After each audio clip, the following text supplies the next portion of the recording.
Welcome to the deep dive. Today we've got some really powerful source material. It all points to this one idea, which is, well, challenging but also kind of liberating, that your own mind is the real solution to pretty much everything you face. Yeah, it's a big claim. But the sources really dig into why. Why do two people hit the exact same wall, the same problem, and one just crumbles while the other seems to find a way, maybe even get stronger? Exactly. And the sources say it's not luck, it's not even just talent, it's the mindset, that inner operating system processing everything. So our mission here is to pull out the core mechanics from these sources. Like, how does this work? And crucially, how do you train your mind so it becomes an ally, not, your worst enemy? How do we install that resilience? Well, what's fascinating right off the bat is how the sources reframe the mind. It's not just a storage box for thoughts and memories. They call it the command center of your entire reality. Command center. Okay. Yeah. And the biggest mistake people make, apparently, focusing only on the outside stuff, trying to fix the job, the relationship, the bank account, without realizing that fundamentally it's all a reflection. The sources call it the mirror effect. The mirror effect. Explain that a bit more. Well, the idea is that your external world, how stressed you feel, how much doubt you have, what limits you perceive, it's basically just mirroring the dominant stuff happening inside your head, your thoughts, your beliefs. So if you want that reflection to change, you got to work on the internal landscape first. Okay, that makes sense conceptually. But here's where I kind of push back a little, or at least want to dig deeper. If the mind is this powerful command center, why do so many of us feel, well, trapped? One source uses the phrase prisoners of their own thinking. What keeps us locked in those cycles? Fear, doubt, all that stuff. Oh, yeah, that's the million-dollar question, isn't it? It comes down to habit, mental habits, cognitive pathways. Your mind, the engine, it tends to run on tracks that are already laid down. So if your default thoughts lean towards worry or scarcity or self-criticism, then your brain actually starts filtering reality to confirm those very thoughts. It looks for proof that you're right to be worried or that you're not good enough. So it's like confirmation bias, but running on autopilot inside our own heads. Exactly. That's a great way to put it. Your internal thoughts are directing how you perceive the external world, not the other way around. That job loss example they use is perfect for this. Same event, two people. One person's dominant thought pattern is maybe rooted in fear, failure narratives. So they see the job loss as total disaster, proof of inadequacy. Right. Their inner story makes it a catastrophe. Precisely. The other person, maybe their default setting is more towards resilience, opportunity. They see the same event as, okay, unexpected, a detour, maybe a chance for something new.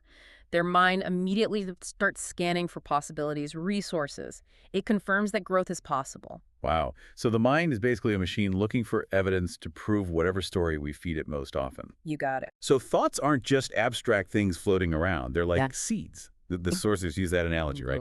Plant seeds of doubt, you harvest hesitation. Plant seeds of belief, you get courage. And you can't expect a peaceful garden if you're constantly sowing chaos inside, worry, judgment, impatience. Okay, so step one isn't trying to fix the external problems directly. It's managing the inner garden. But you can't manage what you can't see, which leads us to what the sources say is the critical first step, awareness. Exactly. You nailed it. You can't prune weeds you don't even know are there. Most people, the sources argue, are living on mental autopilot. Neuroscientists talk about the default mode network, the DMN. Yeah, I've heard of that, kind of the brain's background chatter. That's it. It's often running these incessant negative self-referential loops. It's efficient for the brain, saves energy, but it's rarely, positive or helpful. So awareness isn't about fighting those thoughts. It's more like stepping back, just watching the mind, observing the chatter, but without judgment. Like, oh, interesting. There's that worry thought again. Creating space.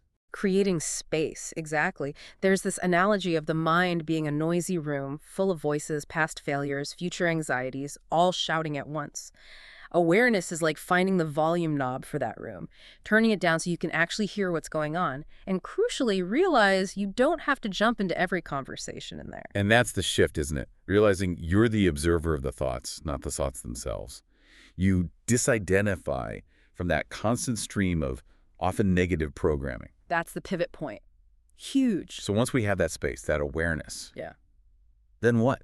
How do we start actively changing the programming? Because let's be honest, that inner voice after years on autopilot is often super critical, focused on failures, insecurities. Yeah, it's usually got a strong negative bias. The solution lies in consistent counter-programming.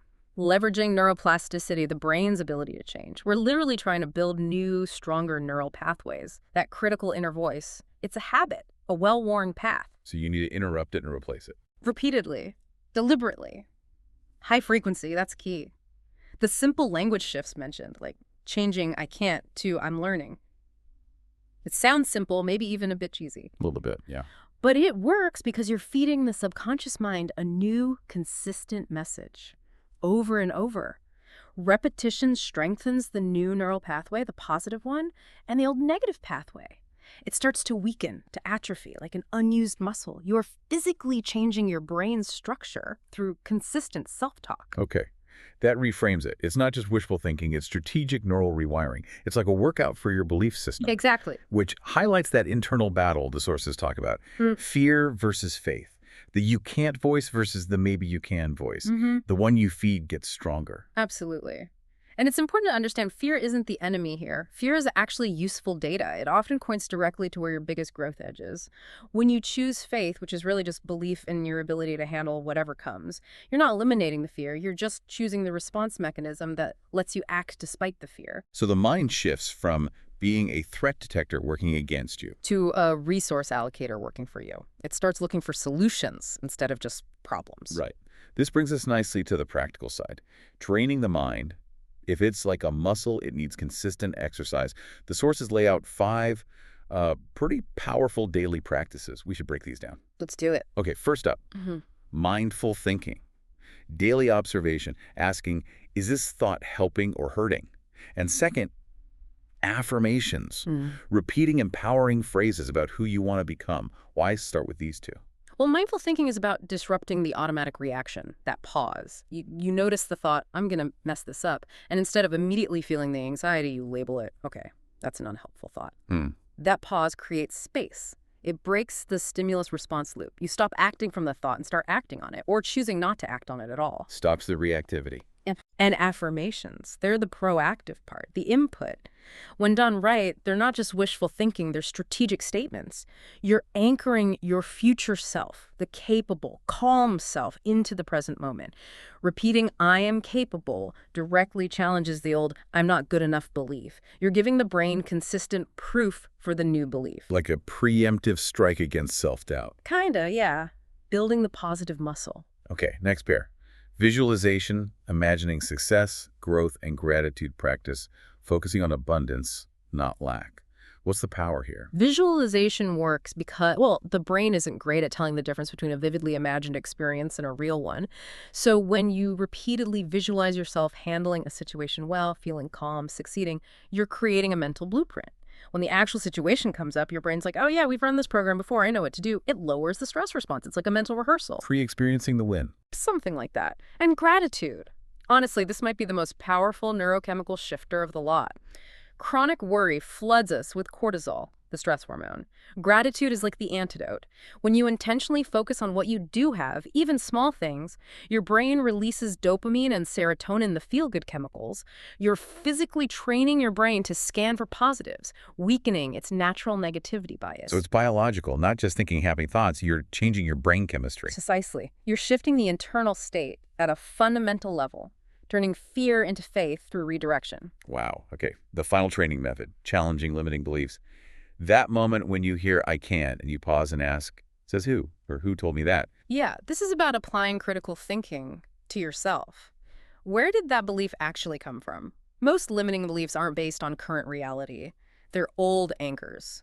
Things we absorb from parents, teachers, society, or maybe generalized from one bad experience years ago. Asking, who told me that? Or is this really true for me right now? Forces you to examine the evidence. And often, you find there isn't much evidence. The limit was just an old story held up by habit and a lack of questioning. Challenge the anchor and the whole belief starts to wobble. It begins to unravel. So pulling this all together, it explains why people who seem successful or peaceful aren't problem-free. They just have this mental mastery, right? They don't have that knee-jerk emotional reaction to every little thing. They pause, observe, respond with clarity. That's the payoff. You stop being reacted by life and start responding to it. And a big part of that mastery is understanding that not everything deserves your energy. You learn to choose your battles, internally and externally. Life gets lighter. And this links directly to physical health too, doesn't it? The sources are clear on this. Science backs it up. Chronic stress, negative thinking, it actually weakens the immune system. All that cortisol drains your energy. Absolutely. The mind-body connection is undeniable. A mind constantly in panic or self-attack keeps the body in a low-grade fight-or-flight mode. That hinders healing, drains resources. Conversely, cultivating calmness, gratitude, confidence. These states release brain chemicals that support well-being, energy, even healing. Mental peace is literally good medicine. So mental peace is like a prerequisite for physical thrival. You could definitely argue that based on this material. And this touches on something else important, the illusion of control. So much stress comes from trying to control things we simply can't, other people, the future, global events. Yeah, which is impossible. So how does internal mastery help when the outside world is still chaotic? It brings peace through acceptance. Realizing, okay, I can't control that event or that person's reaction, but I always control my response, my inner state. The mind finds rest when it stops fighting reality, stops resisting the what is. Instead of pouring energy into changing the unchangeable, you channel it into mastering the only thing you truly can control, your inner world, your thoughts, your reactions. Okay, so to wrap this up for you, the learner listening in, the core truth seems pretty clear from these sources.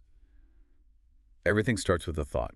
Yeah. Every achievement, every moment of peace, it begins inside the mind. It's the birthplace of change. The foundation. So the practical takeaway, start today. Not Monday, not next year. Just start by noticing. What's the story you tell yourself when you first wake up? When something goes wrong, when doubt creeps in, just notice the autopilot. And maybe, just maybe, make a small promise to interrupt it. Replace one negative thought. Write down 3 things you're grateful for, even tiny things. Spend 2 minutes visualizing things going well. These small daily actions. That's the training. The time to start making your mind your ally is definitely now. And maybe leave you with this final thought, something to really chew on, based on everything we've discussed.